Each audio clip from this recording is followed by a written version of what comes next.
আজকে আমি মুরগির মাংস রান্না করেছি একটু ভিন্নভাবে, সাথে করেছি পেঁপে ভাজি। আর বিকেলের নাস্তায় বানিয়েছি আমি বাঁধাকপির পাকোড়া। আর সংসারের টুকিটাকি কাজ নিয়ে আজকে আমার ছোট্ট একটি ব্লগ ভিডিও আমি আপনাদের সাথে শেয়ার করব। আর একটু ফেসবুক সম্পর্কে কিছু টিপস আপনাদেরকে আজকে দিব। অবশ্যই ভিডিওটা আমার দেখবেন। সকালে এই যে দেখুন দুটো মুরগি এনেছে আপনাদের ভাইয়া। আমি কিন্তু মুরগি এরকম আস্ত অবশ্যই একটু পোড়াই নেই। তারপর এখানে কেটে নিয়েছি। আমি 4টা ভাগ করেছি। বাবা সব কিছুর যে দাম, 4টা ভাগে রাখলে তাও 4 দিন খাওয়া যাবে। এগুলো কিন্তু আমি রান্না করে নেব। এখানে আমি মুরগির মাংস রান্না করব, আর এখানে আমি পেঁপে ভাজি করব। হ্যালো গাইস, আসসালামু আলাইকুম। আপনারা সবাই কেমন আছেন? আলহামদুলিল্লাহ আমি অনেক ভালো আছি। যারা আমার ফেসবুক থেকে দেখছেন তারা লাইক কমেন্ট শেয়ার করে দেবেন, আর যারা ইউটিউব থেকে দেখছেন তারা চ্যানেলটি সাবস্ক্রাইব করে দেবেন।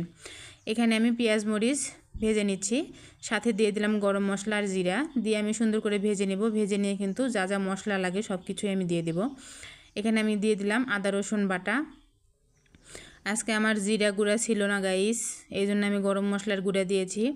সাথে দিয়ে দিলাম স্বাদ মতো লবণ, পরিমাণ মতো হলুদের গুঁড়া, মরিচের গুঁড়া, একটু গরম মশলার গুঁড়া দিয়ে একটু পানি দিয়ে আমি কষিয়ে নিব। এখানে আমি মুরগির মাংসতে একটা কিন্তু টমেটো দিয়েছি। আমি জানি না আপনারা কখনো টমেটো দিয়ে খান কি না, তবে আমি কিন্তু এভাবে টমেটো দেই। এটা যেহেতু সোনালি মুরগি ছিল, আমি এই যে দেখুন এভাবে চিকন করে আমি কেটে নিয়ে একটা টমেটো এভাবে এই যে পেঁয়াজের সাথে দিয়ে সুন্দর করে কষিয়ে নিয়েছি। এভাবে আপনারা অবশ্যই একবার মুরগির মাংস খেয়ে দেখবেন, ভালো লাগে খেতে। ওই যে টমেটোর একটা ঘ্রাণ আছে, খেতে অনেক ভালো লাগে, এবং টমেটোর স্বাদটা তো অনেক মজা হয় খেতে। এখানে আমি সুন্দর করে কষিয়ে নিচ্ছি পানি ছাড়া, একটুও পানি দিব না। আগে সুন্দর করে কষিয়ে নিব ঢাকনা দিয়ে, তাতে যেটুকু পানি উঠে আসবে ততটুকু দিয়ে আমি সুন্দর করে কষিয়ে নিব। এই যে দেখুন তেল উঠে এসেছে। এখন কিন্তু এখানে আমি পানি দিব, দিয়ে আমি রান্না করে নিব। চলুন তাহলে একটু গল্প করে নেওয়া যাক। এই যে বড় ভিডিও বানানো কিন্তু অনেক কষ্ট। আমরা যারা বড় ভিডিও বানাই তারা কিন্তু জানি অনেক কষ্ট হয় একটা বড় ভিডিও বানাতে। রিলস বানানো কিন্তু অনেকটাই সহজ, তবে বড় ভিডিও আপনারা একদিন বানিয়ে দেখবেন। যারা বানান তারা তো জানেনই অনেক কঠিন। তো বড় ভিডিও আমরা কষ্ট করে কেন বানাই? একটা পেজের বা প্রোফাইলের বড় ভিডিও কিন্তু যেরকম আমাদের পরিবারে মা ছাড়া যেরকম আমাদের সংসারটা অচল হয়ে যায়, ঠিক তেমনি কিন্তু আমাদের বড় ভিডিও একটা পেজের বা প্রোফাইলের এটা কিন্তু আমাদের রিচ এঙ্গেজমেন্ট সব কিছু ঠিক রাখে।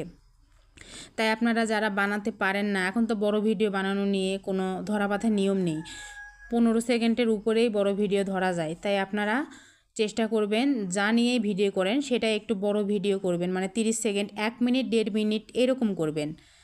ওইটা থেকে আপনাদের যে রিচ এঙ্গেজমেন্টটা আসবে আপনাদের কিন্তু অনেক ভালো হবে। এই জন্য আমি বলবো আপনারা সবাই চেষ্টা করবেন একটা করে বড় ভিডিও বানানোর। তো অনেক গল্প করে ফেললাম।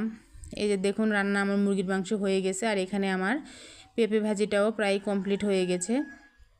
আর আমার ছেলে রান্না করলে কিন্তু সবসময় উকিঝুঁকি মারে।